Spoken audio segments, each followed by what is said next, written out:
Hello guys, hope you are doing well. Today we will discuss Visionize magazine for UPSC CSC prelims and mains, also for CAPF assistant commandant exam. We'll also try to explain how to make notes from Visionize magazine. So initially अभी मैं जुलाई 2021 का magazine लिया है और मैं try करूँगा कि मैं सारे मंथ का करंट अफेयर कवर कर लूँ। सो यूपीएससी की प्रिपरेशन में सबसे इम्पोर्टेंट पार्ट होता है करंट अफेयर का। और करंट अफेयर चूँकि बहुत वास्ट होता है तो काफ़ी प्रॉब्लम्स आती है कि कैसे पढ़ें, क्या पढ़ें, क्योंकि यूपीएससी में सबसे इम्पोर्टेंट पोर्शन यही होता है कि हमें क्या छोड़ना है, क्योंकि सिलेबस इतना ज़्यादा होता है कि आपको समझ में नहीं आता है कि कैसे नोट्स बनाएं, क्या पढ़ना है, क्या छोड़ना है। सो करंट अफेयर का नॉलेज काफ़ी इम्पोर्टेंट हो जाता है यहाँ पर। सो विजनाइज मैगज़ीन अगर हम देखें, बहुत सी मैगज़ीन करंट अफेयर की मार्केट में अवेलेबल है, बट विजनाइज की मैगज़ीन खासकर काफ़ी अच्छी है, क्योंकि अगर आप इसको अच्छे से पढ़ेंगे तो आपका मेंस और प्री दोनों ही कवर हो जाता है। और मेंस तो काफ़ी हद तक डायरेक्ट क्वेश्चंस आ जाते हैं। इस मैगज़ीन की बात करें तो जो मेजर मैगज़ीन में जो बड़े बड़े टॉपिक्स हैं, जैसे पॉलिटी, इकोनॉमी, सिक्योरिटी, इनको सेपरेट उन्होंने डिवाइड किया है। सो इस बार हम इस वीडियो में हम पॉलिटी एंड गवर्नेंस और इंटरनेशनल रिलेशन के बारे में देखेंगे।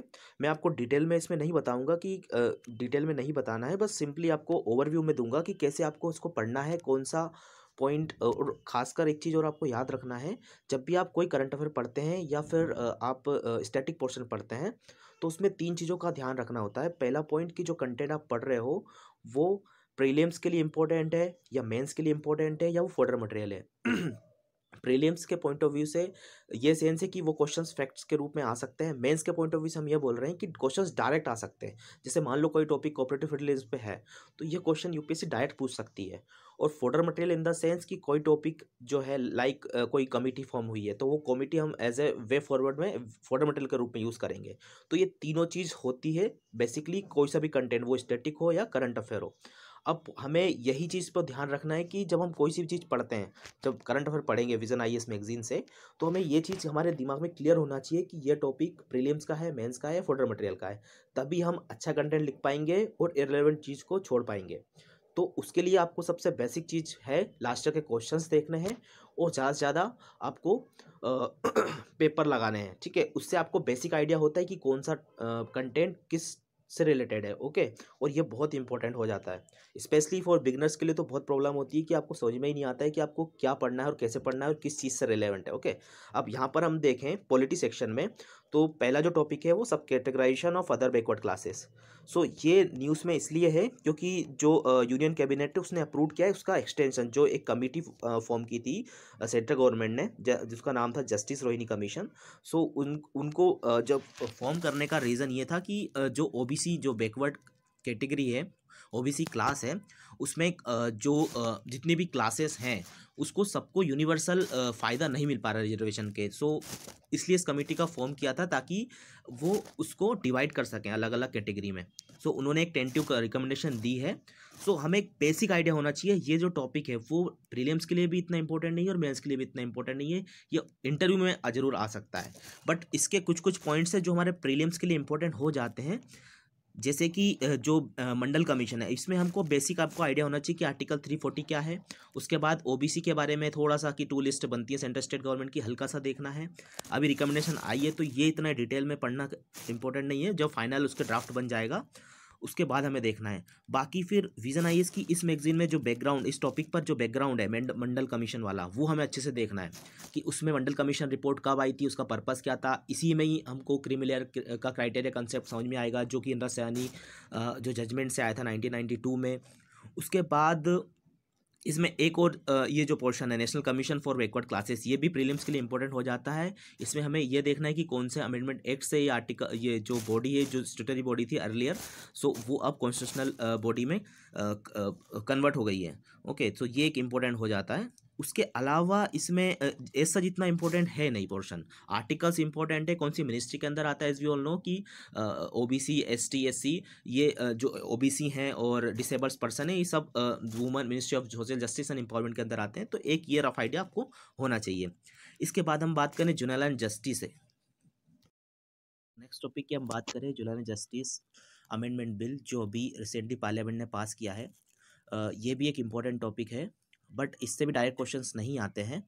हमें इसमें देखना है कि क्या क्या चेंजेस बिल के द्वारा किए गए हैं, जैसे अडॉप्शन हो, अपील हो, जैसे कि अब जो अथॉरिटी सिविल कोर्ट से डिस्ट्रिक्ट मजिस्ट्रेट को दी हुई है, अपील क्या क्या हुई है, सीरियस मतलब जो जो भी बेसिक चेंजेस हुए हैं वो आपको इसमें देखने हैं।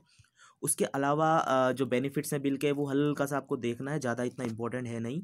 उसके बाद इशू ऑफ दिस मतलब ये थोड़ा बहुत आपको रफ आइडिया होना चाहिए कि इम्प्लीमेंटेशन में प्रोसेस मतलब जो एक्ट है उसके इम्प्लीमेंटेशन में क्या क्या इश्यूज आ रहे हैं, जैसे कि आपके इंस्टीट्यूशन चाइल्ड केयर इंस्टीट्यूशन की कमी है, उसके बाद लिमिटेड रिसोर्सेज हैं, उसके बाद कॉन्फ्लिक्ट ऑफ लॉ भी इसमें इश्यूज़ कर रहा है, क्योंकि जो अपने जो इश्यूज़ हैं वो राइजिंग कर रहे हैं। दूसरा सबसे इंपॉर्टेंट इशूज़ जो अभी हाईलाइटेड हो रहा है, जो एज होती है चिल्ड्रंस की, वो जैसे पॉक्सो एक्ट में 18 है, जोनल एक्ट में 16 के आसपास, तो ये मतलब एक मेजर इश्यूज़ की वजह से जो एक्ट्स हैं जोनलाइज और जो पॉक्सो एक्ट है ये न्यूज़ में आते रहते हैं। उसके अलावा थोड़ा बहुत कंसर्न इसमें जैसे कि ओवर जो डीएम है उसके ऊपर बर्डन बढ़ेगा, क्योंकि ये शिफ्ट किया सिविल कोर्ट से। उसके बाद उनकी जो कॉम्पिटेंसी लेवल है वो भी वीक है, क्योंकि उनका वर्क होता है एडमिनिस्ट्रेशन को देखना, डिसीजन लेने का पावर उनके पास इतना एज सच उनके पास इनका डिस्क्रिप्शन पावर इतना स्ट्रॉन्ग नहीं होता है। दूसरा एक सेपरेशन ऑफ पावर का भी इशू आ जाता है, क्योंकि आपने सिविल कोर्ट से ये जो जो जुडिशरी से एग्जीक्यूटिव को पावर ट्रांसफर की है, तो हल्का हल्का आपको इसको देखना है। बाकी एज सच ये भी टॉपिक इतना इंपॉर्टेंट नहीं है, हमें दोनों ही टॉपिक्स के नोट्स आप ना भी बनाओगे तो चल जाएगा। उसके बाद जो थर्ड टॉपिक है इंटरस्टेट रिवर डिस्प्यूट, ये टॉपिक प्रीलिम्स के लिए तो इतना खास इम्पोर्टेंट नहीं है। इसमें बस जो अपना आर्टिकल्स है 262 के थ्रू आपका जो डिस्प्यूट ट्रिब्यूनल है वो आप बना सकते हो, वो एक जो आप उस को प्रीलिम्स के पॉइंट ऑफ व्यू से देख सकते हैं। उसके अलावा ये जो टॉपिक है वो मेंस का ही पॉइंट ऑफ व्यू से आपको याद करना है कि कैसे इंटरस्टेट डिस्प्यूट जो चल रहा है उससे कोऑपरेटिव फेडरलिज्म को अफेक्ट हो सकता है, या फेडरल स्ट्रक्चर को कैसे अफेक्ट होता है। इसमें आपको ये देखना कि मेजर इंटरस्टेट डिस्प्यूट्स कौन कौन से हैं, जो डायग्राम दिया है ये आपको देखना है। क्वेश्चन जो आना है वो स्पेसिफिक आंध्र प्रदेश और तेलंगाना का जो इशू हो रहा है उस पर नहीं आना है। क्वेश्चन आएगा तो वो ओवरव्यू या ब्रॉड लेवल पर आता है, तो उसमें सारी इंटर स्टेट्स में जो डिस्प्यूट्स चल रहे हैं वो उनका पूछ सकते हैं। अब इसमें आपको नोट्स बनाना है, तो नोट्स बनाने के लिए आपको सबसे पहले तो जो इंट्रोडक्शन में आपको यहाँ पर जो भी है हल्का फुल्का इंट्रोडक्शन दे सकते हैं कि भाई कौन से एक्ट से बना है या फिर इंटर डिस्प्यूट में क्या चल रहा है। उसके बाद आपका मेन चीज़ जो आपको नोट्स में लिखना है वो है issues associated with interstate disputes में। अब आप जब नोट्स बनाओगे तो आपको सिर्फ यहाँ पे कीवर्ड्स लिखना है। आपने इंट्रोडक्शन लिखा, फिर आपने इश्यूज लिखे कि इंटरस्टेट डिस्प्यूट्स में क्या क्या इश्यूज चल रहे हैं, जैसे डिले इन डिस्प्यूट रेजोल्यूशन। पहला पॉइंट्स आपको ये लिखना है जब आप नोट्स बना रहे हो, आपको ये एक्सप्लेन नहीं करना है, क्योंकि ये बेसिक अंडरस्टैंडिंग वाली चीज़ें होती है जो आप इजीली लिख सकते हो। अब यहाँ पर क्या है कि सेंटेंस को बहुत टाइम लग जाता है। यहाँ पर उन्होंने एक एग्जांपल भी दिया है कि गोदावरी और कृष्णा डिस्प्यूट जो स्टार्ट हुआ था 1956 में, तो उसका जो ट्रिब्यूनल को रिफर किया गया वो 1969 में रिफर किया, तो एक एग्जाम्पल के तौर पर बताया गया कि कैसे जो डिस्प्यूट है उसमें बहुत ज़्यादा डिले हो रहा है। ऊपर से जो सेकंड स्टेटमेंट में दिया है कि प्रोसीजर बहुत कॉम्प्लेक्स है। थर्ड है कि प्रॉब्लम है नॉन कॉम्प्लाइंस है फेडरल स्ट्रक्चर में, जो क्योंकि अलग अलग इसमें जो अपनी स्टेट और सेंट्रल गवर्नमेंट के अलग अलग जो पॉलिटिकल पार्टीज है उसकी वजह से भी एक इशू हो रहा है, पॉलिटिकल मोबिलाइजेशन। सो आपको इसमें थोड़ा थोड़ा ये देखना है कि क्या क्या इश्यूज चल रहे हैं, तो आपको सिर्फ इसमें कीवर्ड्स लिखना है और वही आपको एग्जाम में लिखना है कि इस डिस्प्यूट्स क्यों चल रहे हैं। उसके बाद यहाँ पर जैसे यहाँ पर ये फ्लो चार्ट्स के थ्रू बनाया गया, तो आप इस तरह से इसको डायग्राम को भी बना सकते हो फ्लो चार्ट के रूप में। उसके बाद कौन कौन से स्टेप्स जो गवर्नमेंट ने ली है, ऑब्वियसली आपको जब आप आंसर लिखोगे तो आप पहले इंट्रोडक्शन दोगे, फिर आप इश्यूज लिखोगे, then you will write what are the steps government has taken so far. Okay, so you will describe the various acts और कमिटी और the rules and regulation, and जो भी गवर्नमेंट ने स्टेप्स ली है वो आपको सभी यहाँ पर बताना है। अब नोट्स आप यहाँ पर भी आपको नोट्स में यही लिखना है कि स्टेप्स कौन कौन से लिए, steps taken by the government. तो रिवर बोर्ड एक्ट बना है, इंटरस्टेट डिस्प्यूट जो बिल है 2019 में भी वो पास नहीं हुआ है, जिसमें एक ट्रिब्यूनल बनाने की बात की है। और उसके बाद जो वाटर रिसोर्स जो भी एक्ट जो गवर्नमेंट के इनिशिएटिव्स है वो आपको लिखने हैं सिंपली नोट्स में। सो फर्स्ट पोर्शन में आपको इंट्रोडक्शन लिखना है, फिर इश्यूज जो इसमें दिए कीवर्ड्स में, और फिर steps taken by the government ये भी आपको कीवर्ड्स लिखने हैं। और वे फॉरवर्ड में आपको फिर जो भी लीगल एवेन्यू है, रोबोस्ट इंस्टीट्यूशनल फ्रेमवर्क है या कोऑर्डिनेशन अप्रोच है, ये सब आपको एक बार यहाँ पे पढ़कर और आपको सिर्फ नोट्स में कीवर्ड लिखना है। तो ये जो टॉपिक है वो सिंपली मेंस के लिए बहुत इंपॉर्टेंट टॉपिक हो जाता है। सो ये हमें आइडिया होना चाहिए। अब 97 कॉन्स्टिट्यूशनल अमेंडमेंट एक्ट जो है ये इस टॉपिक से, क्योंकि ये न्यूज़ में था, यूपीएससी ने रिसेंटली 2021 में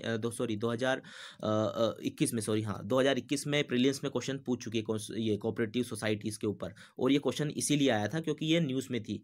अब यहाँ पर हमको ये भी प्रीलिम्स के पॉइंट ऑफ व्यू से भी इंपॉर्टेंट है और मेंस के पॉइंट ऑफ व्यू से भी इंपॉर्टेंट है, क्योंकि कोऑपरेटिव सोसाइटी हम ले लें या पॉलिटिकल पार्टीज हम ले लें, एनजीओ ले लें, सिविल सोसाइटी ले लें, सो ये ऑल पार्टीज, ये सब कुछ, ये सारी चीज़ें इंपॉर्टेंट हो जाती है। और ये डायरेक्ट क्वेश्चन यूपीएससी पूछ सकती है कि इनका रिलेवेंस क्या है, क्या क्या चैलेंजेस है और इनका रोल क्या है डेमोक्रेसी में। तो ये क्वेश्चन यूपीएससी डायरेक्ट पूछ सकती है। तो ये इंपॉर्टेंट टॉपिक है जो कोऑपरेटिव फेडरलिज्म वाला जो टॉपिक है, सॉरी कोऑपरेटिव सोसाइटी वाला जो टॉपिक है। अब इसमें हमें बेसिक चीज़ें देखनी है, जैसे जो कोऑपरेटिव है वो स्टेट सब्जेक्ट होता है। पहली चीज़ तो आपको ये देखनी है, इसकी डेफिनेशन हमें याद करनी है, वॉलंटियर एसोसिएशन ऑफ इंडिविजुअल्स वाली डेफिनेशन हमें देखनी है। उसके बाद जो भी स्टेप्स लिए गए हैं गवर्नमेंट्स ने, या फिर हम चैलेंजेस देखेंगे इसमें कि कोऑपरेटिव्स में क्या क्या चैलेंजेस, इसमें दिया नहीं है कि कोऑपरेटिव्स में क्या क्या चैलेंजेस है।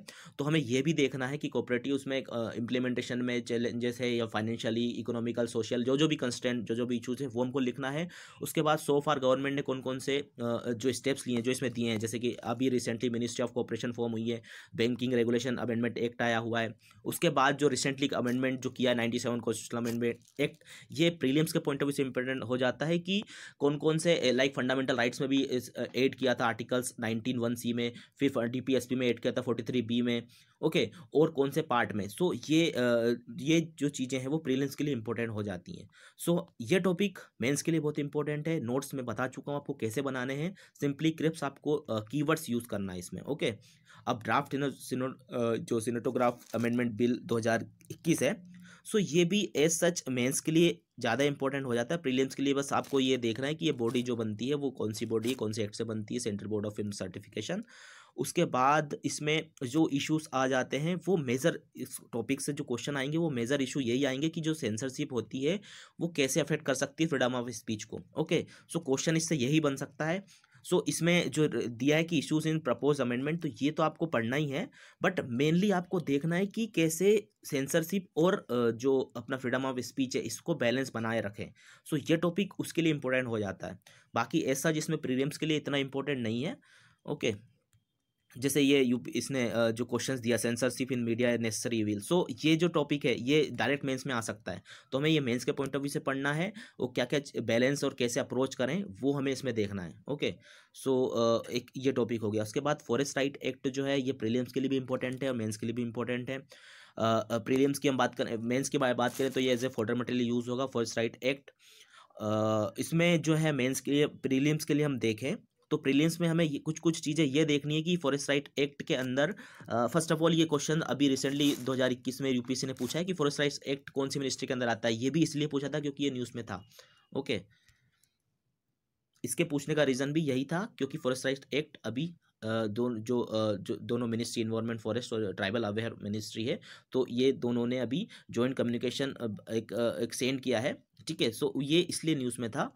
सो हमें इसमें बेसिक चीज़ें ये देखनी है कि जैसे फॉरेस्ट राइट एक्ट है उसके अंदर क्या क्या प्रोविजन से बहुत इंपॉर्टेंट हो जाता है, जैसे कम्युनिटी रिसोर्स वाला, माइनर फॉरेस्ट प्रोड्यूस क्या क्या है। उसके बाद एक टॉपिक, एक इसमें फैक्ट याद ये करना है कि कितने एकड़ तक आपको जो ट्राइबल राइट्स मिलेंगे, आपको ट्राइबल राइट्स मिलेंगे।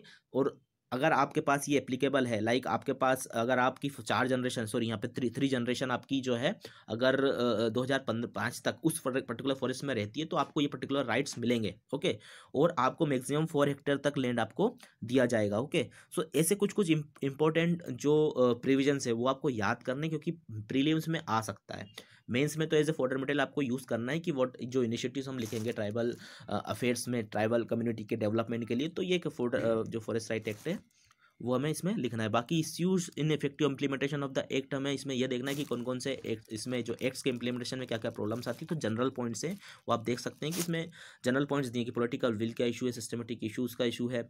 उसके बाद जो कम्युनिटीज़ हैं, लाइक कम्युनिटी तो बहुत सारी हैं बट उनको राइट्स मिल नहीं पा रहे हैं, ऐसा सब हर स्कीम्स में होता है। तो जनरल पॉइंट्स हैं वो हमें इसमें देखना है।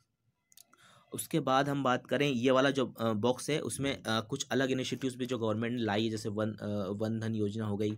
उसके बाद पैसा एक्ट जो आया था, है ना, पंचायत को जो एक्सटेंशन टू शेड्यूल एरिया जो अपना 73rd और 74 अमेंडमेंट के अलावा जो एक्ट आया था, तो वो भी उनके लिए था। एकलव्य मॉडल, ये भी अभी न्यूज़ में था और ये भी ट्राइबल वेलफेयर के लिए गवर्नमेंट लाई है। तो ये भी हमें इसी के साथ लिखना है जब हम गवर्नमेंट इनिशिएटिव लिखेंगे।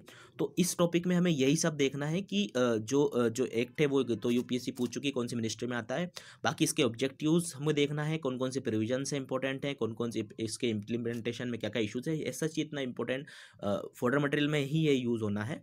उसके अलावा डायरेक्ट क्वेश्चंस बहुत रेयर है कि डायरेक्ट क्वेश्चन मेंस में आए इसमें question. Okay, now second, international relation में हमें यह देखना है जब हम नोट्स बनाएंगे, सो क्या होता है कि हमने फॉर एग्जांपल जैसे हमें इंडिया चाइना पे लिखना है, तो ओके, सो इंडिया चाइना का जब टॉपिक आएगा तो हमको सिंपली जब हम नोट्स बनाएंगे तो हमने 2 पेज लेना है, और 2 पेज में ही हमें 2 या 3 पेज में ही एक बार में ख़त्म कर देना।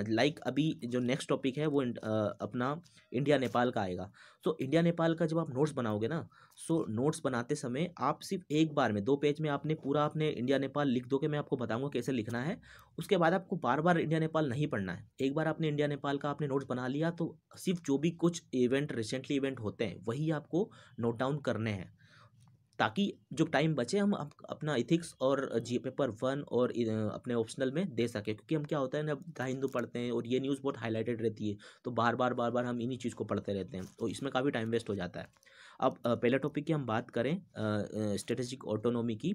सो ये टॉपिक प्रीलिम्स में तो नहीं आएगा, मेंस में हमको ऐसे में ये बहुत इंपॉर्टेंट टॉपिक हो जाता है, और ये टॉपिक आपको लाइन बाय लाइन पढ़ना है पूरा टॉपिक, क्योंकि ये टॉपिक सब कुछ आपकी जो इंडियाज़ फॉरेन पॉलिसी है उसके लिए बहुत इंपॉर्टेंट है। पूरा कैसे इंडिया का जो फॉरेन पॉलिसी रही है 1947 से लेकर बात करें, सो जो अलग अलग फेज़ में इसको डिवाइड किया है, तो ये हमें पूरा इसको देखना है अच्छे से कि कैसे इंडिया की स्ट्रेटजी पहले रही थी और क्या अभी रही है, और प्रेजेंट चैलेंजेस क्या क्या चल रहे हैं, और नीड ज़रूरत क्यों क्या है स्ट्रेटेजिक ऑटोनॉमी की। क्योंकि जैसे अपना जियो स्ट्रेटेजिक बैलेंस जरूरी है ईस्ट वर्सेस वेस्ट का, एक मल्टी अलाइंग भी ज़रूरी है, और उसके बाद जो भी चैलेंजेस हैं स्ट्रेटेजिक ऑटोनॉमी में, वो यहाँ पर देखना है कि चाइनीज़ का असर्शन बढ़ रहा है, हॉस्टाइल नेबर्स हो रहे हैं, पाकिस्तान ले लो। उसके बाद इंडिया की जो डिपेंडेंसी है वेस्टर्न कंट्रीज़ में, तो ये चैलेंजेस जो चल रहे हैं इंडियन फॉरेन पॉलिसी के पॉइंट ऑफ व्यू से ये बहुत इंपॉर्टेंट, इसमें लगभग आपका सब कुछ दिया हुआ है। तो आप इससे बढ़िया से नोट्स बनाओ, इसमें आपको कीवर्ड से लिखना है, जैसे कि आपको चैलेंजेस टू स्ट्रेटेजिक ऑटोनॉमी लिखना है, तो आपको ये जो हाईलाइटेड जो वर्ड्स हैं कीवर्ड्स हैं उन्हीं को लिखना है, और एग्जाम में फिर उनको एक्सप्लेन करना है, सिंपल। सो लिखने का तरीका यही है, आप इस सबसे पहले इंट्रोडक्शन लिखेंगे, फिर ये जो 5 पिलर ऑफ इंडियन डिप्लोमेसी है, इसके कीवर्ड्स आपको देखने हैं कि कैसे मल्टी पोलर फोकस इंडिया का रहा है, चाहे वो ईस्ट एक्ट हो या एक्ट ईस्ट के साइड हो, ईस्ट एशियन नेशन हो या फिर वेस्ट हो। उसके बाद इंडिया ने कैसे अपना बैलेंस अप्रोच किया है, वसुधैव कुटुंबकम की आप स्ट्रेटजी लो। उसके अलावा इसमें इसकी डेफिनेशन एक देखनी है। सो आपको इसमें बेसिक जो कीवर्ड्स हैं ये लिखना है, स्ट्रेटजिक ऑटोनॉमी की डेफिनेशन याद करनी है। सो आप इसको मेंस के ऐसे के पॉइंट ऑफ व्यू से देखें, और ये मेंस में भी डायरेक्ट क्वेश्चन आ सकता है कि इंडिया फॉरेन पॉलिसी में क्या क्या चैलेंजेस हैं। और इसके बाद हम बात करें इंडिया नेपाल की, तो इंडिया नेपाल का जो एक रिसेंटली ये न्यूज़ जो है हमको इसमें ये देखना है कि जो इन्हें स्टेबिलिटी है आई है जो नेपाल के साथ इंडिया के रिलेशन में। तो ये टॉपिक जैसे मैं बता रहा था कि आपको 2 पेज लेने हैं। पहले पेज में आपको इंट्रोडक्शन लिखना है, इंट्रोडक्शन बहुत तरीके से हो सकते हैं, आप हिस्ट्री से स्टार्ट कर सकते हो। उसके बाद आप सेकंड पॉइंट लिखोगे कि वाई स्टेबिलिटी इन नेपाल, मतलब जो इंडिया का इंटरेस्ट क्यों है नेपाल में। सो आपको ये लिखना है यहाँ पर कि स्ट्रेटेजिक इसकी लोकेशन हो या इंटरनल सिक्योरिटी हो, क्योंकि भाई नेपाल हमारा बॉर्डर नेबरिंग कंट्री है। उसके बाद बहुत से प्रोजेक्ट्स चल रहे हैं, ओके, और काफ़ी इथिकल और सोशल कनेक्शन है अपना, और फ्लड वाटर मैनेजमेंट की हम बात करें तो ये जो टॉपिक्स है वो हमें वहाँ पे लिखना है कीवर्ड्स के पॉइंट में। फिर सेकंड टॉपिक ऑब्वियसली जब हम कोई भी इंटरनेशनल रिलेशन की बात करें, अगर हम चाइना पाकिस्तान किसी के साथ भी लिखेंगे तो सबसे पहले हमें इंट्रो लिखना है, फिर उसकी इंडिया और चाइना की इंपॉर्टेंस क्या है, ऐसे यहाँ पे लिखना है कि इंडिया नेपाल की इंपॉर्टेंस क्या है, क्यों इंपॉर्टेंट है। उसके बाद क्या क्या चैलेंजेस हैं, तो चैलेंज भी हमें कीवर्ड्स में ही लिखना है कि इंडिया चाइना का जो इन्फ्लुएंस बढ़ता जा रहा है, नेपाल का जो डिसकंटेंट ट्रेंड में जो बीच में अभी इशू हो गया था जिसमें रोड ब्लॉक हुआ था अभी 2016-17 के टाइम पे, तो तब से इंडिया और नेपाल का जो जो रिलेशन है वो थोड़ा ख़राब चल रहा है। उसके अलावा चाइना का जो इन्वॉल्वमेंट है वो बढ़ता जा रहा है। सो ये सब चैलेंजेस हमें लिखने कीवर्ड्स के जो पॉइंट ऑफ व्यू से। उसके बाद वे फॉरवर्ड हमें यहाँ से लिखना है, जो कि जिससे मीटिंग हो रही है और जो बायलैटरल टॉक जो चल रही है, तो ये सब हमें वे फॉरवर्ड में लिखना है। सो विजनाइज की मैगजीन से ये फ़ायदा होता है कि सारी चीज़ें आपको मिल जाती है और आपको उस हिसाब से ही आंसर आपको नोट्स बनाने हैं। उसके बाद जो लास्ट टॉपिक है इस सेगमेंट का, वो है ओपेक का। सो ओपेक भी एज सच प्रीलिम्स के लिए ही इंपॉर्टेंट है। पिछली बार जैसे G20 का यूपीएससी पूछ चुकी है, तो ओपेक का भी यूपीएससी पूछ सकती है।